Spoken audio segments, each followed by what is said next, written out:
ఏపీలో గత వైసీపీ సర్కార్ తప్పిదాలే అస్త్రాలుగా మార్చుకుంటూ కీలక నిర్ణయాలు తీసుకుంటున్న కూటమి సర్కార్ ఇక టాలీవుడ్ లెక్కల్ని కూడా మార్చబోతుంది. వైసీపీతో పోలిస్తే తమకున్న పట్టుతో టాలీవుడ్ ను పూర్తిగా తమ వైపు తిప్పుకోబోతుంది.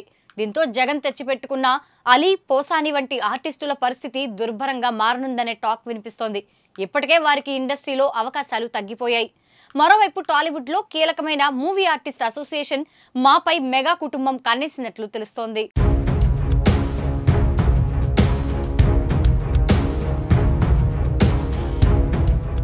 రాష్ట్రంలో గత 5 ఏళ్లలో వైసీపీ సర్కార్ టాలీవుడ్ ను పురుగులా చూసింది. ముఖ్యంగా అప్పట్లో సీఎంగా ఉన్న జగన్ తనను టాలీవుడ్ పట్టించుకోవడం లేదనే కారణంతో ఇండస్ట్రీలో విభజించు పాలించు సిద్ధాంతం అమలు చేశారు. ఓ దశలో మెగాస్టార్ చిరంజీవికి ఎనలేని ప్రాధాన్యం ఇచ్చినట్టే ఇచ్చి టాలీవుడ్ లో విభజన తెచ్చేందుకు ప్రయత్నించారు. అప్పటికీ లొంగలేదనే కారణంతో టికెట్ల రేట్లు తగ్గింపు వంటి చర్యలకు దిగారు. చివరికి టాలీవుడ్ హీరోలు, దర్శక నిర్మాతలందరినీ తన ముందు పెరేడ్ చేయించి ఆ తరువాత జగన్ సినిమా టికెట్ల రేట్లు పెంపుకు అనుమతించారు.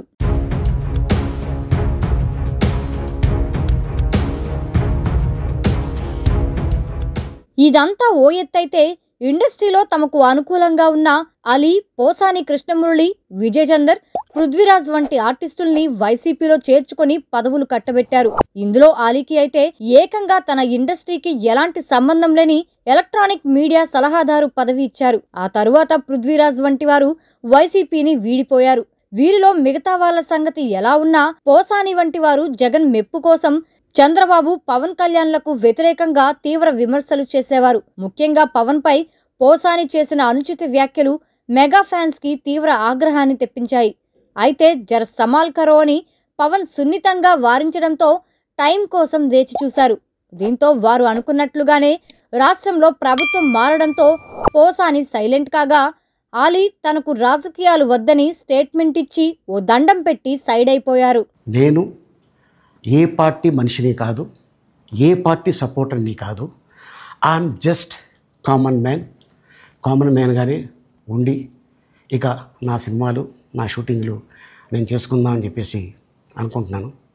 That's it. ఈ మాట చెప్పడానికే నేను మీ ముందుకు వచ్చాను. సో నేను ప్రతి 5 సంవత్సరాలకు ఒకసారి ఎలక్షన్లో మీరు వెళ్ళి ఎలా ఓటేస్తారో నేను కూడా ఒక కామన్ మ్యాన్గా వెళ్ళి ఓటేసి వస్తాను.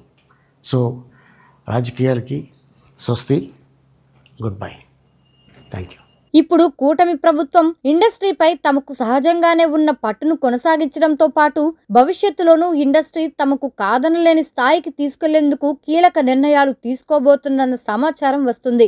విశాఖకు సినీ పరిశ్రమను ఆహ్వానించి ప్రోత్సహించడం, ఆర్టిస్టులకు అవార్డుల ప్రకటనలు, కొన్ని సినిమాలకు వినోద పన్ను మినహాయింపులు, పాన్ ఇండియా సినిమాలకు రేట్ల పెంపుకు అవకాశం ఇవ్వడం వంటి చర్యలు తీసుకోనున్నారని తెలుస్తోంది. అలాగే సినీ ప్రముఖుల్ని కీలక పదవుల్లో నియమించడం, రాజమౌళి, ఆనంద్ సాయి, బోయపాటి వంటి వారి సేవల్ని అమరావతి రాజధానిలో వాడుకోవడం వంటివి కూడా ఉండబోతున్నాయన్న గుసగుసలు సైతం వినిపిస్తున్నాయి.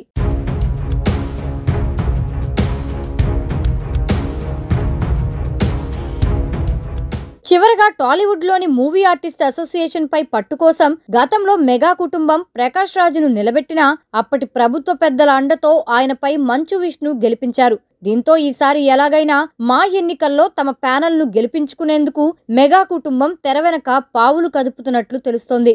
మాపై మెగా కుటుంబం పట్టు సాధిస్తే మిగతా ఇండస్ట్రీపై టీడీపీ సానుభూతి పరులైన పెద్దలు ఫోకస్ చేయనున్నారు. ఇలా కూటమి సర్కార్ రాకతో టాలీవుడ్ లో పెను మార్పులకు రంగం సిద్ధమవుతుంది. మొత్తంగా మొన్నటి వరకు సినీ రంగంలో ఓవరాక్షన్ చేసిన వైసీపీ బ్యాచ్ కి ప్యాకప్ చెప్పినట్టుగానే కనిపిస్తుంది. మరి ఏం జరగబోతుందో చూడాలి.